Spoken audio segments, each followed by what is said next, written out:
La influenza. Presenta la estudiante de la licenciatura en enfermería Daniela Ivonne Hernández López. La influenza ha marcado la historia de la humanidad. La gripe española de 1918 causó millones de muertes en todo el mundo, incluyendo México, donde dejó una gran huella en los sistemas de salud. Décadas después, en 2009, México fue de los primeros países en detectar la influenza H1N1, lo que impulsó medidas como el uso del cubrebocas, la suspensión de clases y el fortalecimiento de campañas de vacunación. Contenido. ¿Qué es? Agente causal, transmisión y factores de riesgo. Fisiopatología, manifestaciones clínicas, diagnóstico, tratamientos, cuidados de enfermería, prevención. ¿Qué es? Una enfermedad infecciosa aguda del tracto respiratorio causada por el virus influenza.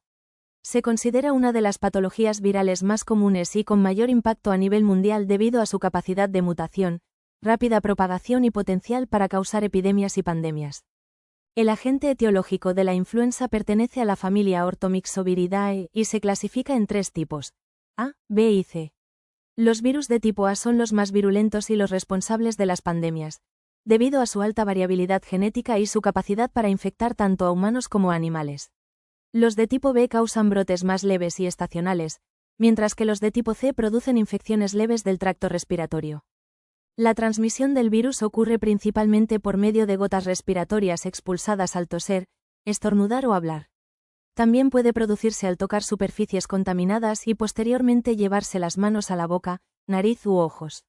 Entre los factores de riesgo se incluyen la edad, niños pequeños y adultos mayores, el embarazo, las enfermedades crónicas como la diabetes, el asma o las cardiopatías, así como el personal de salud que mantiene contacto directo con pacientes infectados. Ahora conoceremos su fisiopatología. El proceso fisiopatológico inicia cuando el virus ingresa al organismo a través de las vías respiratorias superiores, principalmente por la nariz o la garganta.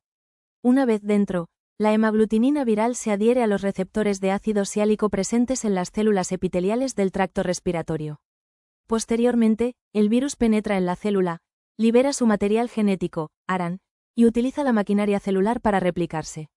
Esta replicación provoca la destrucción de las células epiteliales, desencadenando una respuesta inflamatoria mediada por citocinas proinflamatorias. Como resultado, se produce daño tisular, aumento de la permeabilidad capilar y alteración del intercambio gaseoso. En casos graves, el proceso inflamatorio puede extenderse hacia los bronquios y alveolos, generando bronquitis o neumonía viral, y favoreciendo la aparición de infecciones bacterianas secundarias. El cuadro clínico de la influenza se caracteriza por un inicio súbito de síntomas sistémicos y respiratorios. Entre los síntomas más comunes se incluyen fiebre elevada, escalofríos, cefalea intensa, mialgias, artralgias, fatiga extrema, tos seca, odinofagia, congestión nasal y malestar general. En los niños pueden presentarse síntomas gastrointestinales como náuseas, vómitos o diarrea. En los adultos mayores o pacientes inmunocomprometidos, la enfermedad puede evolucionar a formas graves con complicaciones como neumonía, insuficiencia respiratoria o exacerbación de patologías preexistentes. El diagnóstico de la influenza se basa en la valoración clínica y la confirmación mediante pruebas de laboratorio. Clínicamente, el diagnóstico se apoya en la presencia de síntomas respiratorios agudos acompañados de fiebre y antecedentes de exposición o brote epidémico. Entre las pruebas más utilizadas se encuentran las pruebas rápidas de detección de antígenos y la reacción en cadena de la polimerasa, PCR, que permite identificar el tipo y subtipo del virus. En casos complicados, pueden solicitarse estudios de imagen, como radiografía de tórax, para descartar neumonía viral o bacteriana asociada. El tratamiento de la influenza depende de la severidad del cuadro y del estado general del paciente. En casos leves, el manejo se centra en el tratamiento sintomático con antipiréticos, analgésicos, hidratación y reposo. En pacientes con factores de riesgo o cuadros graves, se indica el uso de antivirales como el oseltamivir o zanamivir, los cuales deben administrarse idealmente dentro de las primeras 48 horas del inicio de los síntomas para ser efectivos. Es fundamental evitar el uso de ácido acetilsalicílico en niños y adolescentes debido al riesgo de síndrome de Reye.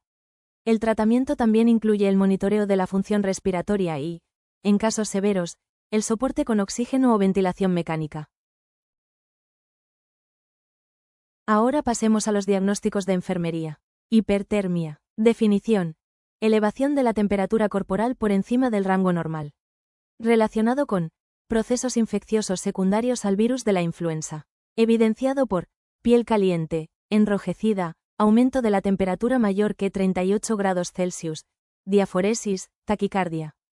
Tratamiento. Monitorización de la temperatura cada 4 horas. Fomentar la ingesta de líquidos. Administrar antipiréticos según indicación médica.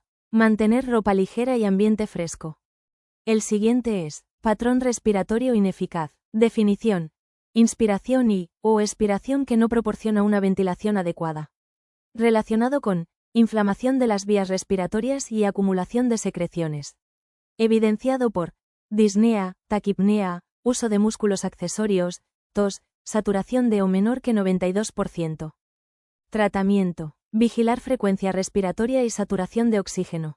Fomentar respiraciones profundas y tos efectiva. Administrar oxígeno suplementario si se indica. Colocar al paciente en posición semi-Fowler. Por último, fatiga. Definición. Sensación abrumadora y sostenida de agotamiento que disminuye la capacidad para realizar actividades físicas y mentales. Relacionado con infección viral, fiebre y respuesta inflamatoria. Evidenciado por debilidad, somnolencia, falta de energía, expresión de cansancio. Tratamiento. Fomentar el reposo y sueño adecuado. Planificar actividades con periodos de descanso. Favorecer un ambiente tranquilo y cómodo. Proporcionar apoyo emocional y educación sobre el curso de la enfermedad. El personal de enfermería desempeña un papel esencial en la atención integral del paciente con influenza. Los cuidados deben orientarse a aliviar los síntomas, prevenir complicaciones y evitar la transmisión del virus. Entre las acciones principales destacan valoración continua de los signos vitales, especialmente temperatura, frecuencia respiratoria y saturación de oxígeno. Observación de signos de dificultad respiratoria, cianosis o alteraciones del estado de conciencia. Mantenimiento de medidas de aislamiento respiratorio y educación sobre el uso adecuado del cubrebocas. Promoción de una adecuada hidratación, descanso y nutrición balanceada. Administración de medicamentos prescritos, observando posibles reacciones adversas. Educación al paciente y su familia sobre la importancia de la vacunación anual y los signos de alarma que requieren atención médica inmediata. La prevención es el pilar más importante en el control de la influenza. La vacunación anual es la medida más eficaz, ya que las cepas del virus cambian constantemente. Además, se recomienda el lavado frecuente de manos, el uso de cubrebocas en temporadas de alta incidencia, cubrirse al toser o estornudar y evitar el contacto cercano con personas enfermas. El personal de salud debe mantener medidas estrictas de higiene y vacunación para reducir el riesgo de contagio intrahospitalario. Muchas personas confunden el resfriado con la influenza, pero hay diferencias importantes que debemos reconocer. El resfriado común tiene un inicio gradual, los síntomas son leves y rara vez hay fiebre. En cambio, la influenza aparece de forma súbita, con fiebre alta, escalofríos y dolor muscular intenso. Otra diferencia clave es el riesgo de complicaciones. El resfriado casi nunca se complica, mientras que la influenza puede causar neumonía, especialmente en personas mayores o con enfermedades crónicas. La mejor forma de prevenir la influenza es la vacunación anual, especialmente en niños, adultos mayores, personal de salud y pacientes con enfermedades crónicas. También es fundamental mantener medidas de higiene como el lavado frecuente de manos, cubrirse al toser, ventilar los espacios y evitar contacto con personas enfermas. En enfermería, la educación sanitaria es esencial. Enseñamos a la población a diferenciar síntomas, buscar atención oportuna y no automedicarse.